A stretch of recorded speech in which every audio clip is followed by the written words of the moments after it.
تو انہوں نے کہا کہ مینٹل فٹنس، فزیکل فٹنس اور روحانی فٹنس، انہوں نے اشارہ کر کے کہا زمین سے میں آسمان پہ پہنچ گیا ہوں، 2.5 مہینے میں زمین سے میں آسمان. مجھے آپ کہتے ہیں پاکستان کے کسی جیل میں بھیج دیں، مجھے نہیں فرق پڑتا. آپ لوگوں نے جو کرنا ہے میرے ساتھ کر لیں، لیکن جو میرا ایک ہی مطالبہ تھا، جو پاکستان کے ہر پاکستانی کا مطالبہ ہے کہ ہم اپنا آئینی حق مانگ رہے ہیں، اور وہ ہے کہ 90 دن میں الیکشن ہونے چاہیے تھے. راول زرداری کو اس کو کیس کرنا چاہیے تھا. پھر رانا ثناء اللہ کس کے لیے کیس کر رہے ہیں؟ وہ ڈونلڈ لیو کے لیے کر رہے ہیں. اب ساری ناراضگی ڈونلڈ لیو کو بچا، یہ سارا کچھ خان صاحب نے کہا تھا ڈونلڈ لیو کو، باجوہ کو اور امریکن ایمبیسی کے لیے یہ کیس ہو رہا ہے. پہلے تو یہ سمجھیں. اب یہ بیچارے وہاں سارے لائرز بھی کھڑے ہیں، جج صاحب بھی مشکل میں ہیں، کیونکہ کچھ نکل ہی نہیں رہا، کیونکہ جو دفعات یہ لگانے کی کوشش کر رہے ہیں وہ اس کیس سے کوئی اس کا تعلق نہیں. بلکہ ہم تو اپیل کریں گے chief justice Pakistan supreme court کے جو چیف جسٹس ہیں، کہ ایک سائفر تھا جو پریزیڈنٹ صاحب نے بھیجا تھا نا. کس نے بھیجا تھا شراز؟ پریزیڈنٹ صاحب نے، ڈیپٹی اسپیکر نے بھیجا تھا چیف جسٹس عطا بندیال کے پاس. وہ سائفر بھی تو کہیں پڑا ہوگا، انشاءاللہ وہ گما نہیں ہوگا اس کی کاپی. ایک سیکنڈ، تو وہ سائفر ادھر پڑا ہوگا. تو ہمیں تو اپیل کرنی چاہیے جسٹس فائز عیسیٰ صاحب کے پاس کہ وہ اس کو ذرا کھول کے پڑھ کے اپنی عوام کو بتا دیں کہ یہ کیا سازش تھی پاکستان کے ساتھ. اچھا علیمہ صاحبہ، یہ بتائیے گا کہ سائفر کے حوالے سے آپ اس کیس کو فالو کر رہی ہیں پہلے دن سے، دوسری طرف جلسوں کے حوالے سے بھی خان صاحب نے جیسا کہ ڈائریکشن بھی دی ہے، تو کیا تیاریاں اس وقت آپ لوگ انڈور کر رہے ہیں؟ دیکھیے میری بات سنیں، میں کون ہوں؟ میں اپنے بھائی کے کیس سننے آئی ہوں، ٹھیک ہے. اور میں دوسرا ان کے جو ان کی اپنی زبانی پیغام ہے وہ میں آپ کو بتانا چاہتی ہوں. جو جب ہم ان کو کل پرسوں ملنے گئے ہیں ٹیوزڈے کو، تو انہوں نے اپنے الفاظ میں ایک پیغام دیا ہے.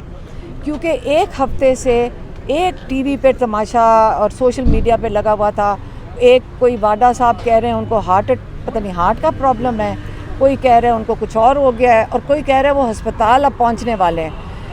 تو انہوں نے کہا، ان سے ہم نے پوچھا کہ آپ اپنے الفاظ میں بتائیں کہ آپ کی طبیعت کیسے ہے، کیونکہ ہمیں تو ماشاءاللہ بہت اچھے لگتے ہیں، ہم آ کے بتاتے ہیں کہ بہت زبردست ان کی صحت لگ رہی ہے. انہوں نے کہا کہ مجھے لگتا ہے کہ جب میں جیل میں آیا ہوں تو میں ایک ریٹریٹ میں آ گیا ہوں، کیونکہ اتنا وقت جو مجھے اللہ تعالیٰ نے ایک تحفے میں، یہ اللہ تعالیٰ کی مہربانی سے مجھے ایک تحفے میں ملا ہے، جس کے اندر میں نے قرآن کا اتنا مطالعہ کر رہا ہوں، میں کتابیں پڑھ رہا ہوں، مجھے نالج مل رہی ہے، اور مجھے وقت مل رہا ہے جس کے اندر میں جو جب ان کے پاس حکومت تھی اس کا بھی میں جائزہ لے رہا ہوں.